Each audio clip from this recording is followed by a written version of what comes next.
নাভির নিচের বা গুপ্ত অঙ্গের লোম 40 দিনের মধ্যে না কাটলে গুনাহ হবে কিনা। এরপরে প্রশ্ন হলো গোসলখানার ভেতর বিবস্ত্র হয়ে গোসল করলে গুনাহ হবে কিনা। হাফ প্যান্ট পরে ফরজ গোসল করলে ফরজ গোসল হবে কিনা, বা ওই ফরজ গোসল নামাজ চলবে। এরপরে প্রশ্ন হলো চেয়ারে বসে নামাজ পড়লে নামাজ হবে কিনা।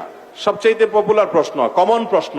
এই প্রশ্ন সব জায়গায় সব এলাকায় মানুষ করে, চেয়ারে বসে নামাজ পড়লে নামাজ হবে কিনা। যারা আল্লাহ তাআলা সুস্থ রাখছেন কমর টমর, এরা মনে হয় চেয়ারে বসে নামাজ পড়া মানুষগুলো দেখলে খুব মেজাজ গরম হয় মনে হয়। অথবা যারা চেয়ারে বসে নামাজ পড়েন তাদের মধ্যে অনেকে মনে করেন যে চেয়ারে বসে নামাজ পড়লে একটু ভাবসাব আসে কিনা আল্লাহ জানে। দেখেন, যদি কোনো ব্যক্তি কোমরে ব্যথার কারণে, কোনো অসুস্থতার কারণে রুকু বা সিজদার জন্য উনি কোমর ভাঙতে পারেন না, তিনি বাধ্য হয়ে চেয়ারে বসে নামাজ পড়লেন, এই ব্যক্তির নামাজ হবে ইনশাআল্লাহ। একজন দাঁড়াতে পারেন, তিনি দাঁড়াবেন, কিন্তু রুকুটা করতে পারেন না, তাহলে সোজা বসে ইশারা রুকু করবেন, ইশারা সিজদা, এটা জায়েজ আছে।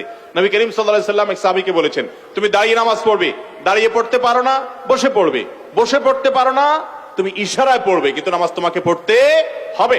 অতএব যদি কেউ চেয়ারে বসা ছাড়া স্বাভাবিকভাবে নামাজ পড়তে না পারেন, অপারগ হন, তার জন্য এটা জায়েজ আছে। কিন্তু আপনি একজন সুস্থ সবল মানুষ, গাছে উঠতে পারেন, ধান ক্ষেত নিরাইতে পারেন, দুনিয়ার সব কাজ করতে পারেন, লাফালাফি সব করতে পারেন, শুধু মসজিদে এসে একটা চেয়ার টান দিয়ে বসা যান, এই মানুষের নামাজ হবে না। যদি আপনার সক্ষমতা থাকে, অনেকে আছে শরীরটা একটু খারাপ লাগতেছে, আজকে একটু ম্যাজ করতেছে, চেয়ারটা বসে নামাজ পড়ে ফেললাম। অনেক ভাইরা আছেন মনে করেন যে নামাজ হবে না, নামাজ হবে না। বিশেষ করে ফরজ নামাজ হওয়ার কোন রাস্তা নাই। ফরজ নামাজের দানটা একটা ফরজ, রুকু করা একটা ফরজ, সিজদা করা আরেকটা ফরজ, এগুলো করতে হবে। আপনি আল্লাহর সামনে এসে ভাবসাব নিলে, গোলামি করতে এসে আবার কিসের ভাবসাব, বিধায় নামাজ কিন্তু হবে না। আল্লাহ তাআলা আমাদেরকে বোঝার তৌফিক দান করুন।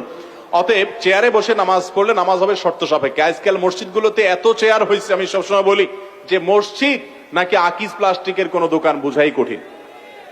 আজ থেকে 10 বছর আগে এত মাজা ব্যথার রোগী আমাদের দেশে ছিল না, আজকাল যত হয়েছে। হয়তো রোগী বেড়ে গেছে, কিন্তু আমাদেরকে মনে রাখতে হবে ওজোর থাকলে জায়েজ আছে, ওজোর না থাকলে একটু শরীর খারাপ দেখে আপনি চেয়ারে নামাজ পড়লে নামাজ হবে, ফরজ নামাজ হবে না।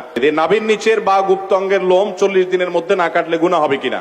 জি ভাই, 40 দিনের মধ্যে কাটা উচিত। 40 দিনের বেশি যদি হয় তাহলে সেক্ষেত্রে হাদিসে আছে এটা নিষিদ্ধ এবং নাজায়েজ কাজ, বিনা ওজরে এরকম হওয়া উচিত নয়। কখনো ওজর বশত হয়ে গেল ভিন্ন কথা, 40 দিনের মধ্যে অবশ্যই একবার কাটা উচিত এবং কর্তব্য।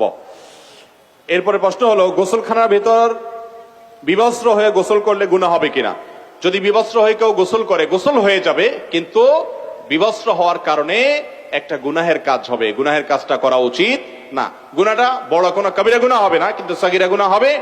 এবং হাদিসে আসছে, নবী করিম সাল্লাল্লাহু আলাইহি ওয়াসাল্লাম বলেছেন, কেউ নাই বুঝলাম, কিন্তু আল্লাহ তাকে দেখছেন, এই কারণে আল্লাহর প্রতি তার লজ্জাবোধ থাকা উচিত, এই জন্য একেবারে বিবস্ত্র